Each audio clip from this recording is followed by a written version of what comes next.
সালাম আলাইকুম, নমস্কার ভিউয়ার্স। আজকে আমি আমার একজন ভাইয়ের বাসাতে আইছি।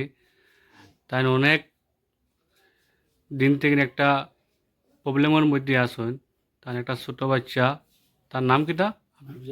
আফজল হোসেন লস্কর। উনিও একটা বহুত মারাত্মক রোগে আক্রান্ত। তা আপনারা সব কি আমার ভাইয়ের মুখ থেকে আপনারা স্টেটমেন্ট শুনিলেন। ভাই একটু কোথান। আসসালামু আলাইকুম, নমস্কার। আমার বাচ্চা আজকে থেকে 6 মাস আগে একটা রোগ হয়েছিল। এটা রোগটার নাম হলো ডিএমডি। তো এই রোগের ট্রিটমেন্ট আমরা ইন্ডিয়াত নাই। এটা করতে গেলে এখন বাইরে যেতে হইব। এখন ইঞ্জেকশনের কষ্ট লেগিয়া অনেক বেশি, 17 কোটি। এটা তো আমার পক্ষে সম্ভব না। আমি একজন ছোটো মোটো ব্যবসায়ী মানুষ, এটা তো আমার পক্ষে সম্ভব না আমি এই ট্রিটমেন্ট করবো। তাও আমরা ইন্ডিয়ার জনগণের কাছে চাইছি, আর আমরা খাস করে আসামের জনগণের কাছে চাইছি আমরা সবাই সহযোগিতা করুন, একটু সাহায্য করুন।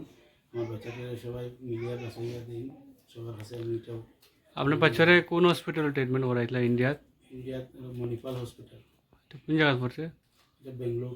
বেঙ্গলোর। বেঙ্গলোরে তারা হসপিটাল কইছে যে এটা ইন্ডিয়াত কোনো মানে ট্রিটমেন্ট হইতো না, এটা ইউএসএ লই যেতে লাগবো না নি? তো ইঞ্জেকশনের দাম কত? 17 কোটি। আচ্ছা, তুমি I need your help.